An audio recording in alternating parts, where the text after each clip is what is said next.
नमस्कार साथियों, मैं महावीर सिंह राठौड़ वाईफाई समर्पण के यूट्यूब चैनल में आप सभी साथियों का अभिनंदन। साथियों, आज बात करेंगे रीजनिंग में।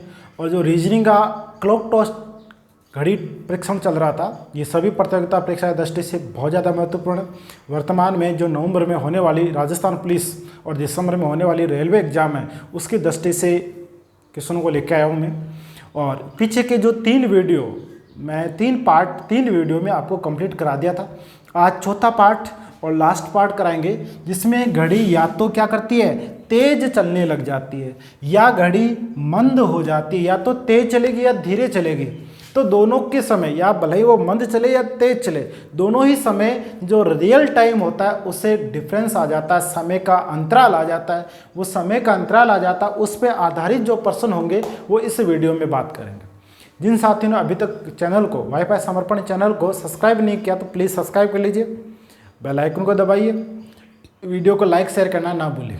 ठीक है, अब बात करेंगे आगे किस प्रकार से हमें इसमें ध्यान रखना है बातों का। सबसे पहले देखो, इन प्रश्नों में बात को समझना, बात क्या ध्यान रखनी है। इन प्रश्नों में घड़ी के या तो घड़ी क्या होगी, तेज, या घड़ी क्या हो जाएगी, मंद होने पर किसी निश्चित समय अवधि पश्चात होने वाले समय परिवर्तन पर आधारित प्रश्न पूछे जाते हैं। इन प्रश्नों को हल करते समय हमें क्या ध्यान रखना है, पूरी सावधानी ध्यान रखनी है, बुद्धिमत्तापूर्वक क्वेश्चनों का आंसर यहाँ से देना है, और हमें कांस्टेंट होकर उस क्वेश्चन को ध्यानपूर्वक पढ़ना होता है। इसमें कैसे क्वेश्चन आते हैं कि अगर कोई घड़ी, ठीक है ना, 1 घंटे में इतने मिनट या इतने सेकंड तेज होती है, धीमी होती है, तो बताओ इतने समय होने में कितना समय लगेगा। ऐसे थोड़े से क्वेश्चन एकाग्रता कह दो या कांस्टेंट के साथ आपको इन क्वेश्चनों को करना होता है। तो ध्यानपूर्वक स्थिति क्वेश्चन करेंगे, हमेशा ध्यान रखना क्वेश्चन को ध्यानपूर्वक पढ़ना, पढ़ने के बाद में आप उसका आंसर देना। जैसा कि मैं क्वेश्चन लेके आ रहा हूँ, अगले क्वेश्चन की बात करेंगे, क्वेश्चन नंबर 1। अगला क्वेश्चन लेते हैं, देखो क्वेश्चन नंबर 1, यदि एक घड़ी 1 सप्ताह में, यहाँ ध्यान रखना, जो बात दे रखी है उसको ध्यानपूर्वक आप लिख देना। 1 सप्ताह का मतलब यहाँ पर कितने दिन हैं, 7 दिन। ये 7 दिन में 70 सेकंड मंद हो जाती है, धीमी हो जाती है। तो 7 डेज यानी 7 दिन में कितनी मंद हो गई, 70 सेकंड हो गई। तो बताओ एक दिन में कितनी धीमी हो जाएगी, तो वो एक दिन में होगी 70/7, यानी कि 10 सेकंड वो पर डे धीरे हो जाती है। अब आपको ये बताना, तो वह घड़ी 48 घंटे बाद, कितने घंटे बाद, 48 घंटे बाद क्या समय प्रदर्शित करेगी। हमें पता है 48 घंटे में 2 दिन होते हैं, क्योंकि 24 घंटे का 1 दिन होता है। तो 48 घंटे में कितने दिन हो गए, 2 दिन में क्या समय प्रदर्शित करेगी। तो आप ऐसा भी तो लिख सकते हो, 70 × 2 = 20 सेकेंड, यानी वो कितनी धीरे हो जाएगी, वो केवल 20 सेकंड धीरे हो जाएगी। आपको ये बोला है कि यदि उस घड़ी को सुबह 9 बजे मिलाया जाता है तो क्या समय प्रदर्शित करेगा, ये तो पूछा। तो वह घड़ी 48 घंटे बाद क्या समय प्रदर्शित करेगी, यानी 20 सेकंड पीछे हो जाएगी। आप 9 बजे को, या तो आप 9 बजे को आप ऐसा लिख सकते हो, अगर इसको सेकंड के तौर पे देखा जाता है तो यह 8:59 होता है। इसमें मात्र और मात्र केवल 20 सेकंड ही घटाना होता है। तो यह 8:59 और 20 सेकंड आंसर बताएगी। यह आपका उत्तर हो जाएगा। ठीक है, नेक्स्ट क्वेश्चन की बात करेंगे, क्वेश्चन नंबर 2। आगे हम वीडियो लेते हैं, क्वेश्चन नंबर 2। एक घड़ी प्रति 5 घंटे में, बस यही इसका महत्वपूर्ण आंसर जहां से निकलेगा, 5 घंटे में 12 मिनट तेज हो जाते, कोई बात नहीं, या तो तेज होगी या मंद होगी। तो 5 घंटे में, क्वेश्चन पढ़ते जाओ, आंसर देते जाओ कि 5 घंटे में 12 मिनट तेज। तो बताओ 1 घंटे में 12/5 मिनट तेज। आपसे आगे दे रखा है कि उसे प्रातः 9 बजे, देखो यहाँ पढ़ो, प्रातः 9 बजे मिलाया गया। तो बताइए दूसरे दिन, अब प्रातः 9 बजे से दूसरे दिन, आप ऐसा कह सकते हो कि आज 9 बजे से कल के 9 बजे तक कितने घंटे, 24 घंटे। आगे दे रखा है दूसरे दिन सही समय क्या होगा, जब वह 3 बजे का समय दर्शा रही है। इसका मतलब इस 9 बजे से भी आगे 3 बजे तक उस घड़ी को चलना होता है। तो 9 बजे से 9 बजे तक 24 घंटे और इस 9 बजे से इस 3 बजे तक आपके 6 घंटे। तो कुल कितने घंटे हो गए? 6 और 24 दोनों को मिलाकर आपके 30 घंटे होते हैं। कितने घंटे होते हैं? 30 घंटे। तो 1 घंटे में 12/5, तो 30 घंटे में कितनी होगी? तो 6 से गुणा कर दो भाई, 5 का भाग 30 में गया 6 बार, 6 को 12 से गुणा कर दो तो ये होगी 72 मिनट। इस 72 मिनट को आप 1 घंटा 12 मिनट लिख सकते हो। आपसे पूछा गया है कि उस समय 3 बजे दिखा रही है, क्योंकि वो तेज चल रही है इसलिए दिखा रही है, जबकि बाकी समय तो क्या है? पीछे है। तो आप ऐसा लिख सकते हो कि 3 बजे, या 3 बजे को आप 2:60 भी लिख सकते हो। उसमें से 1 घंटा 12 मिनट को घटा दो तो आपका आंसर कितना आ जाएगा? 1:48 इसका सही आंसर हो जाएगा। ठीक है, नेक्स्ट क्वेश्चन लेके आते हैं, क्वेश्चन नंबर 3। अगला क्वेश्चन लेते हैं। देखो, एक घड़ी प्रत्येक 1 घंटे में 5 मिनट बढ़ जाती है। सेकंड की सुई 1 मिनट के अंदर कितने कोण के बराबर चक्कर लगाएगी? ये क्वेश्चन वैसे तो तेज चलने वाला ही है, लेकिन यहाँ पर कोण का नाम पूछ लिया। तो हमें यह पता है कि आपके पीछे के वीडियो में एक चीज़ बताई थी मैंने कि घंटे की सुई और मिनट की सुई और सेकंड की सुई अगर एक चक्कर पूरा करती है तो उसे 360 डिग्री का कोण बनाना होता है, यह बनता है। अब हमें यह पता है कि घंटे की सुई, मिनट की सुई और सेकंड की सुई द्वारा एक चक्कर में बनाया गया कोण 360। यहां पर बात करेंगे घड़ी की 1 घंटे में 5 मिनट बढ़ जाती है, ठीक है ना। तो सेकंड की सुई, अब हमें पता है कि सेकंड की सुई ये सेकंड की सुई है और सेकंड की सुई जब एक चक्कर पूरा करती है, एक चक्कर पूरा करने में कितने समय लेती है? वो सिर्फ एक चक्कर पूरा करने में वो कितना समय लेती है? सिर्फ 60 सेकंड लेती है, यानी कि 1 मिनट लेती है। और ये 5 मिनट आगे बढ़ जाती है, यानी 5 हिस्सा और आगे बढ़ जाएगी। अपने को पता है कि एक बार में 360/60 कहां से आया? टोटल कोण कितना? 360। 1 सेकंड में कितना? कि 1 सेकंड में कितना होता है? कितना कोण होता है? वही तो हम ज्ञात कर रहे हैं, क्योंकि 360 और टोटल को एक चक्कर है, 60 सेकंड है। तो 1 सेकंड का कितना आ जाएगा? तो गुणा भाग कर लेंगे तो 6 डिग्री आ गया। 5 में कितना हो जाएगा? तो 5 से गुणा कर लेंगे तो कितना आ गया? 30। टोटल कोण कितना होता है एक चक्कर में? 360। ये 5 आगे और बढ़ जाती है तो 360 + 30 बराबर 390 डिग्री का कोण बनेगा। कितने कोण के बराबर हो जाएगा? तो 390 डिग्री के कोण के बराबर हो जाएगा। अगला क्वेश्चन लेते हैं, क्वेश्चन नंबर 4। आगे हम बात करते हैं अगले क्वेश्चन की ओर। अगला जो क्वेश्चन है थोड़ा सा मैंने चेंज कर दिया। अब की बार क्या करता है, कोई बच्चा समय देख रहा है लेकिन उसने गलती से घंटे की जगह मिनट की सुई समझ ली और जो मिनट की सुई उसको घंटे की सुई समझ ली। कई बार एग्जाम में घंटे और मिनट का नाम नहीं देंगे, वहाँ पे छोटी सुई और बड़ी सुई देंगे। छोटी सुई का मतलब घंटे की सुई होता है और मिनट की सुई का मतलब, बड़ी सुई का मतलब मिनट की सुई होता है। ऐसा ही क्वेश्चन यह है कि एक लड़के ने एक घड़ी को देखते समय गलती से बड़ी सुई, इसका मतलब क्या हो गया?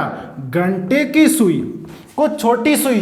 अब यहाँ पे बात को समझ रहा है, बड़ी सुई और छोटी सुई में घंटे की जगह मिनट, मिनट की जगह घंटे।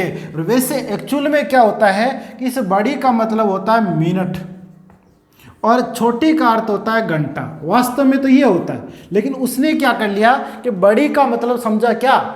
घंटे की सुई, और छोटी सुई का मतलब मिनट समझा, जो गलत था। आगे लिखा हुआ है गलती से, तथा छोटी सुई को बड़ी सुई समझ लिया।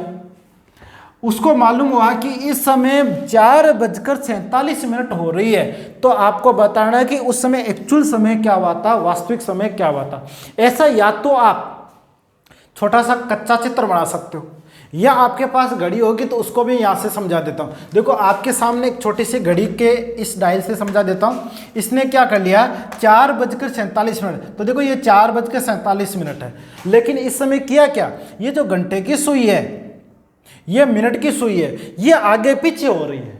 अगर ये वास्तविक समय की देखी जाए तो घंटे की सुई फिर यहाँ नहीं होगी, घंटे की सुई फिर यहाँ आ जाएगी। यहाँ पर देखो 9 बजकर कुछ ऊपर है, यानी कि समय क्या होगा 9 बजकर।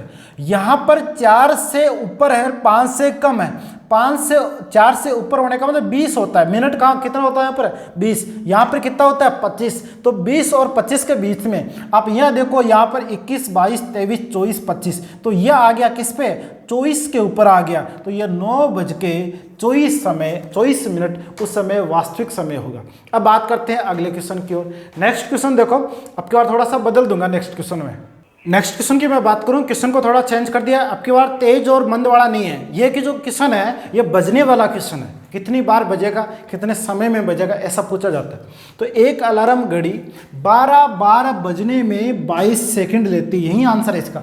12 बार का मतलब होता है अंतिम बार समय नहीं लगता। आप जानते हैं कि राजस्थान पुलिस का एग्जाम पास करने के बाद आप दौड़ शुरू करोगे, तो दौड़ शुरू करोगे, ठीक है ना, तो पहला कदम रखने में और पहले कदम के बाद में अंतिम कदम तक आपका समय काउंट होता है, ठीक है ना। तो 12 बार का मतलब यहां पर कितना है 11 बार में ही समय लगेगा। और 11 बार में कितना समय लगेगा, तो 22 सेकंड लगेगा। आपसे पूछा 8 बार में, मतलब 7 बार में ही समय लगेगा। 8 बार में तो समय लगा ही नहीं ना, तो 7 बार में, तो आप ऐसा कह सकते हो 11 बार में 22 सेकंड, तो एक बार में कितना समय लगा 22/11। आपसे पूछा गया 8 बार मतलब 7 बार, और 7 बार में कितना 22/11 × 7, कितनी बार भाग गया 2, और 7 2 कितना होता है 14। इसका मतलब सही आंसर आपका 14 सेकंड आएगा। नेक्स्ट क्वेश्चन की बात करें, अगला क्वेश्चन लेते हैं। देखो 23 बार बजने में, अब 23 बार का मतलब यहां पर केवल 22 बार है, और 22 बार में कितना समय लगता है 33 सेकंड का समय लगता है। तो एक बार बजने में समय कितना लगेगा 33/22। आपसे पूछा गया तो बताइए 9 बार, 9 बार का अर्थ होता है यहां पर 8 बार, 9 बार का मतलब 8 बार ही समय लगेगा। और 33/22 मल्टीप्लाई कितना हो जाएगा 8 बार। 9 बार में समय नहीं लगेगा, एक कम लगेगा। गुणा भाग कर दो, 2 का भाग गया 4 बार, 2 का भाग गया 11, 11 का भाग गया 3, और 3 को 4 से गुणा कर दो तो कितना समय आ जाएगा, तो 12 सेकंड इसका सही आंसर आ जाएगा। 12 सेकंड सही है, ठीक है। नेक्स्ट क्वेश्चन बात करें तो देखो अगला क्वेश्चन है 10 बार। आपको सीधा सा याद करना है कि आपको याद करना है केवल 9 बार का, तो कितना समय लेता है 36 सेकंड लेती है। तो बताओ 6 बार, अब इसका मतलब पहले एक बार में कितना समय लेता है वो देख लो, तो 36/9। अब आपसे पूछा 6 बार, 6 बार का मतलब यहाँ कितना है 5 बार का ही समय होगा। तो 36/9 × 5 कितनी बार भाग गया 4, 4 को 5 से गुणा कर दो, आपका आंसर हो जाएगा 20 सेकंड। चलो अगला क्वेश्चन लेते हैं, क्वेश्चन में बढ़ते हैं। अब की बार मैंने क्या दिया है, पहले आपको समय दे दिया, बजना बार नहीं दिया। आपकी बार मैंने बोला कि एक घड़ी 55 सेकंड में 34 बार, कितना 55 सेकंड में। तो आप ऐसा लिख सकते हो 55 सेकंड में कितनी बार है 34 बार, लेकिन टाइम लगा कितना 33 बार में ही। समय कितने में लगेगा केवल 33 बार में। आपको बताना 16 बजने में, अब 16 बार बजना यानी 15 में समय लगना है। इसको आप ऐसा लिख सकते हो कि 1 सेकंड में, ठीक है ना। या फिर ऐसा भी लिख सकते हो कि 33 बार बजने में 55 सेकंड है, तो एक बार बजने में कितना होगा, तो एक बार बजने में 55/33। आपसे पूछा है कि 16 बार, यानी कि समय तो केवल कितने में लगना है 15 में ही लगना होता है। 11 का भाग दिया 5 बार, 11 का भाग दिया 3 बार, 3 का भाग दिया 5 बार, और 5 को 5 से गुणा कर दो तो 25 सेकंड इसका सही आंसर आएगा। जो कई बार रिपीट हो जाता है एग्जाम में, है ना, छोटा सा क्वेश्चन कई बार एग्जाम में रिपीट हो जाता है। किसी घड़ी के डायल में सर्वाधिक बारंबारता किस अंक की होती है। आपको मैं पहले बता चुका हूं कि घड़ी के अंदर कुल संख्या कितनी होती है 12, कुल भाग कितने होते हैं 12, कुल कितने डिजिट, अगर डिजिट की बात करें केवल अंकों के मान की बात करें तो 15। अब इन 15 अंकों में सबसे ज़्यादा बार बारंबारता वाला, सबसे ज़्यादा रिपीट होने वाला अंक कौन सा है, ये आपसे पूछा किस अंक की बारंबारता सबसे ज़्यादा होगी। तो 0 तो नहीं आएगा, 0 तो केवल एक ही बार आएगा, किस पे 10 बजे पर। लेकिन यह एक ये बार बार आएगा, कितनी बार आएगा ये भी पूछ लिया जाता है। तो देखो एक बजे आएगा, 1 बजे के बाद में आएगा 10 बजे पर आएगा, फिर 11 बजे पर आएगा, फिर 12 बजे पर आएगा। तो 1 2 3 4 5, इसकी बारंबारता कितनी है 5, और इसकी बारंबारता कितनी है 1। इसकी बारंबारता की बात करें तो ये 2 पर आता है, और उसके बाद सीधा किस पे जाता है 12 पे जाता है, बीच में कहीं होता ही नहीं है। ठीक है, बारंबारता कितनी इसकी 2, और इसकी बारंबारता केवल कितनी होती है 1। तो बताओ बारंबारता सबसे ज्यादा किसकी होती है 1 की होती है। नेक्स्ट क्वेश्चन की बात करें, एक बार आपने देखा होगा कोई घड़ी होती है, उस घड़ी 1 बजती है तो 1 बार यानी 1 उसकी साउंड आती है, एक ध्वनि आती है, 2 बजती है 2 बार साउंड करती है, 5 बजती है 5 बार साउंड करती है। ऐसा ये क्वेश्चन है कि एक घड़ी 1 बजे 1 बार, 2 बजे 2 बार, 3 बजे 3 बार, या आप कह सकते हो जितनी बजती है उतनी बार ही बोलती है या बजेगी उसमें। तो आपको बताना कुल कितनी बार बोलेगी। शॉर्ट में बता देता हूँ। पहला तो इसका आसान तरीका होता है, आपने देखा हो मैथ के अंदर जब हम नंबर सिस्टम पढ़ते हैं, संख्या पद्धति पढ़ते हैं, उसमें अंकों को जोड़ का एक नियम होता है। वो सूत्र क्या है n+1, यानी कि आगे से आगे लगातार हम बढ़ रहे हैं तो उसमें 1 जोड़ते जाओ। तो अपने को पता है किसी भी घड़ी का अंतिम जो संख्या होती है वो 12 होती है। 12 में क्या करना है 1 जोड़ना होता है। ठीक है, तो 12 रे कितना हो गया 13, तो 12 × 13 कितना होता है 156 बार। ये तो शॉर्ट है। फिर भी मैं गुणा करने का शॉर्ट तरीका और बता देता हूं कि 12 को 13 से गुणा करना है, तो आप 12 को 12 से गुणा करो, क्योंकि आपको वर्क तो सारे याद ही होंगे। नहीं है तो एक दिन मैथ की क्लास के अंदर आपको सारे वर्क में सिखाऊंगा। तो 12 को 13 की बजाय 12 मान लो इसको, 12 को 12 से गुणा किया कितना हो गया 144 होता है। फिर एक बार बच गया, यानी कि 13 करना था, हमने 12 ही किया, तो एक बार और गुणा करना है, यानी 12 इसमें और जोड़ना है। शॉर्ट में कितना हो गया 156। एक तरीका तो ये है। दूसरा तरीका होता है कि 1 बजे घड़ी 1 बार बोलती है, 2 बजे 2 बार, 3 बजे 3 बार, 4 बजे 4 बार, 5 बजे 5 बार, 6 बजे 6 बार, 7 बजे 7 बार, 8 बजे 8 बार, 9 बजे 9 बार, 10 बजे 10 बार, 11 बजे 11 बार और 12 बजे 12 बार। इन सबको अगर आप जोड़ते हो तो आपकी जोड़ आती है 78। तो 78 बार 78 बार दिन में बोलती है और 78 बार ही रात को बोलेगी, क्योंकि शुरू के अंदर आपको मैंने बता दिया था कि एक दिन में 24 घंटे होते हैं। तो 78 कितने होते हैं 156 बार होते हैं। इसका सही आंसर होगा। नेक्स्ट क्वेश्चन के अंदर हम बात करें कोण पे आधारित है। ठीक है ना, है इसी टॉपिक का, कोण पे आधारित है, 135 डिग्री घूमने वाला। क्वेश्चन को पढ़ लो एक बार। एक घड़ी 3 बजी है। अब आप घड़ी के अंदर कितनी बजा दो 3 बजा दो, ये लो 3 बज गई। ठीक है, 3 पे घंटे की सुई यहाँ पर होती है, मिनट की सुई यहाँ पर होती है। अब घंटे की सुई को 135 डिग्री घुमाना है। हम जानते हैं कि घंटे की सुई घूमेगी तो उसके पीछे पीछे मिनट की सुई अपना आप पे आ जाएगी। 135 डिग्री को आप टुकड़ों में 90 + 45 भी लिख सकते हो। क्या समय होगा आप जानते हो कि यहाँ से घंटे की सुई अगर यहाँ आ जाती है तो 90 डिग्री और हो जाता है। ठीक है, अब आपको 90 तो घुमा ही दिया, अब कितना घुमाना है 45। अगर यहाँ आती है तो और 90 हो जाता है, लेकिन हमें तो कितना जाना है केवल 45 पे जाना है, यानी यहाँ पर इसको आना है। यहाँ पर 6 बजती है, यहाँ पे 9 बजती है, यहाँ पे 7 बजती है, यहाँ पे 8 बजती है। तो ये घंटे की सुई ना तो 7 पर है ना 8 पर है, बीचों बीच है। बीचों बीच का मतलब 7 से ज़्यादा है। 7 से ज़्यादा है, कितनी ज़्यादा 30 मिनट ज़्यादा है, यानी कि ये 45 डिग्री का कोण बना। टोटल यहाँ से यहाँ का कितने डिग्री का कोण बना 135 डिग्री का। तो घंटे की सुई तो यहाँ पर एक ही, तो मिनट की सुई 6 पर आ जाएगी। तो बताओ ये समय क्या है, ये समय 7:30 का समय होगा। अगला क्वेश्चन देखो आप। एक घड़ी आधी रात से पहले, आधी रात कब होती है 12 बजने के बाद, 12 बज जाती है उसमें मिडनाइट बोला जाता है, और 12 बजने के बाद अगला दिन शुरू हो जाता है, यानी अगले दिन की तारीख शुरू हो जाती है। तो ये बोला है कि आधी रात से पहले यानी 12 बजे। ठीक है ना, आधी रात से पहले 12 बजे की बात कर रहे हैं कि अंत में 5 मिनट, यानी पहले घंटे में 5 मिनट। आगे कह रहा है दूसरे घंटे के अंत में, दूसरे घंटे के अंत में कितनी 10 मिनट, तीसरे घंटे के अंत में 15 मिनट, और इसी प्रकार लेट होती जाती है। बताइए 6 बजे, यानी 6 घंटे तक ही, 6 घंटे तक की बात कर रही है। तो 1 घंटा 2 घंटा 3 घंटा, 1 2 3 4 5 6, ऐसे 6 घंटे होंगे।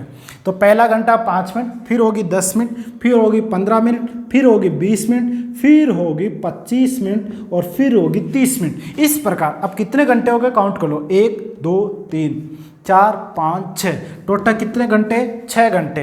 अब सबको जोड़ लो आप, 5 10, 15, 15 15 30, 30 20 50, 50 25 75, 75 और 30 105 मिनट। 105 मिनट को आप 1 घंटा 45 मिनट भी लिख सकते हो। आपको ये बताना है कि उस समय घड़ी में क्या होगा। तो ये घड़ी 6 बजनी चाहिए थी उसमें, लेकिन 6 बजेगी नहीं, वो 1.25 घंटे पीछे चलेगी। 6 बजने में 6 बजे को आप 5:60 लिख सकते हो और ये 1.25 घंटे उसमें से घटा दो, तो ये आ गया 4 घंटे 15 मिनट। सही आंसर हो जाएगा। अगला क्वेश्चन लेते हैं इसी प्रकार। अगला क्वेश्चन लेते हैं। देखो क्वेश्चन बहुत अच्छा है। ये आपका रेलवे एनटीपीसी और डी ग्रुप में ऐसे क्वेश्चन आपको देखने को मिलेंगे, ठीक है ना। एसएससी रेलवे के अंदर ऐसे क्वेश्चन आपको देखने को मिलेंगे। एक विद्यालय में प्रत्येक आधे घंटे बाद घंटी बजती है। विद्यालय प्रारंभ होता है सुबह 8 बजे और छुट्टी हो जाती है 1:30 बजे। विद्यालय प्रारंभ होने, एक तो शुरू होता है तब की बात है, यानी कि 8 बजे की बात। फिर कहता है बीच के अंदर जो रेस्ट टाइम होता है, मध्य अवकाश शुरू होता है 10 बजे और 10:30 बजे वापस वो जो रेस्ट टाइम होता है वो ख़त्म हो जाता है। विद्यालय समाप्ति पर घंटी 3 बार बजती है। शुरू होता है तब 3 बार बजती है, ख़त्म होता तब 3 बार बजती है और बीच में 3 बार बजती है। कब? जब कोई रेस्ट टाइम शुरू होता है, यानी बीच की छुट्टी होती है, तब की बात है। तो बताइए प्रत्येक दिन कुल कितनी बार घंटी बजेगी। बहुत अच्छा क्वेश्चन है। पहले आप इसको समझो कि शुरू कितनी बजे हुआ, 8 बजे। हमें ये पता है कि पहले घंटी 8 बजे बजेगी, उसके आधे घंटे बाद में 1 घंटी और बजेगी, आधे घंटे बाद में यानी 8:30 बजे। उसके आधे घंटे बाद में 9 बजे भी ऐसा होगा, फिर 9:30 बजे ऐसा होगा, फिर 10 बजे ऐसा होगा, फिर 10:30 बजे भी ऐसा होगा, फिर 11 बजे ऐसा होगा, फिर 11:30 बजे भी ऐसा होगा, फिर आप 11:30 बजे बाद में 12 बजे ऐसा होगा, फिर 12:30 बजे ऐसा होगा, फिर 1 बजे ऐसा होगा और फिर 1:30 पे ऐसा होगा। आपको ये पता कि शुरू और लास्ट, बीच में जो मध्य अवकाश है उसमें कितनी बार बजी, 3। कितनी? 3। ये 3 बार की घंटी का टाइम है। बाकी समय 1 बार। यहाँ पर घंटी 1 बार, यहाँ पर 1 बार, यहाँ पर भी 1 बार, यहाँ पर 1 बार, यहाँ पर भी 1 बार बोलेगी। यहाँ 1 बार, फिर 1 बार, फिर 1 बार। आपसे पूछा है कि एक दिन में कुल कितनी बार घंटी बजी। तो देखो 3, 1 4, 5 6, 6 और 3 9, 9 और 3 12, 12 का मतलब 13 और 14, 15 और 16 और 17 और आगे 3 जुड़ जाएगा तो 20 हो जाएगा। तो बताओ कुल कितनी बार घंटी बजेगी?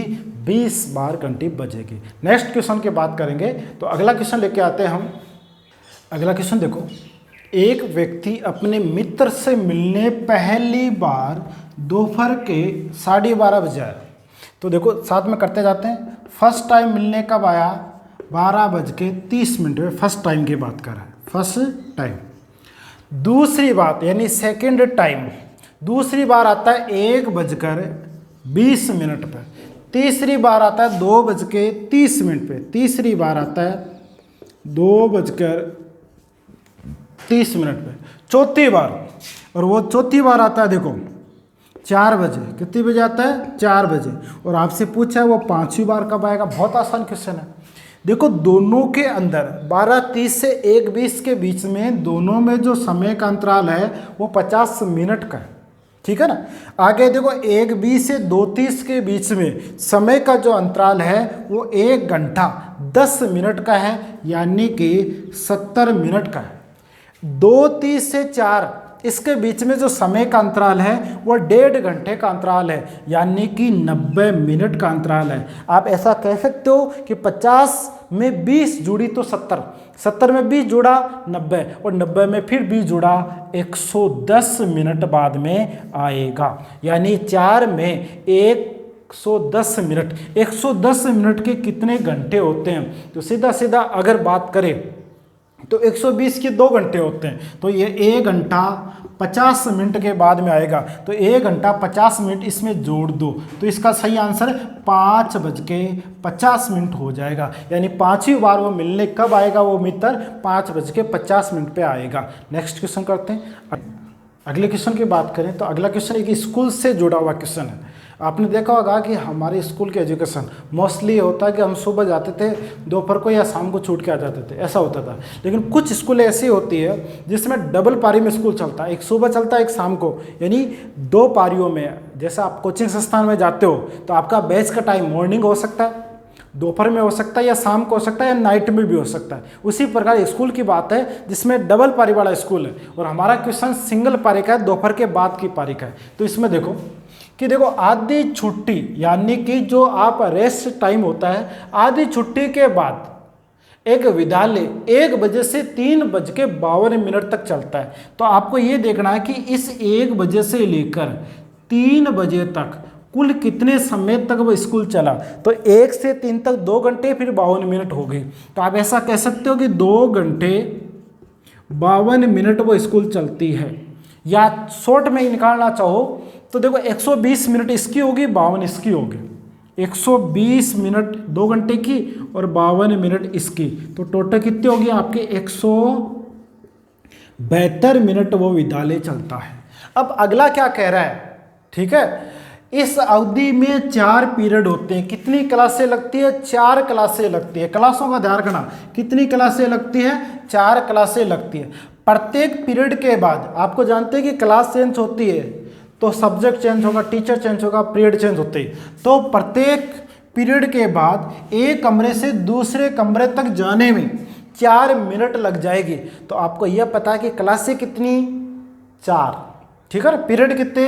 4। तो 4 पीरियड में एक तो अंतिम पीरियड होगा, उसमें समय काउंट नहीं होगा, केवल 3 पीरियड होंगे जिसमें भी अदला बदली होगी। यानी 3 पीरियड में ही 4 के हिसाब से कितनी टाइम इस कमरे से उस कमरे में जाने में लगेगी? 12 मिनट। इस 12 मिनट को 172 मिनट से आप घटा दो, 172 में से 12 को घटा दो तो आपके सामने आता है 160 मिनट। और 160 मिनट में कितनी क्लासें लगानी हैं? 4 पीरियड लगाने हैं। 4 का भाग दे दो तो कितना हो गया? 40 मिनट का एक पीरियड हो जाएगा। यही आपसे क्वेश्चन पूछा गया।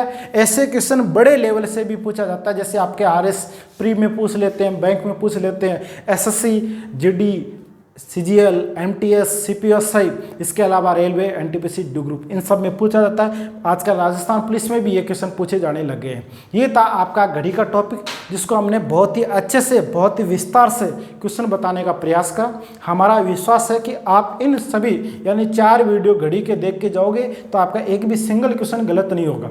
इन्हीं शुभकामनाओं के साथ आज इतना ही। Thank you for watching. जय हिंद, जय भारत, जय समर्पण।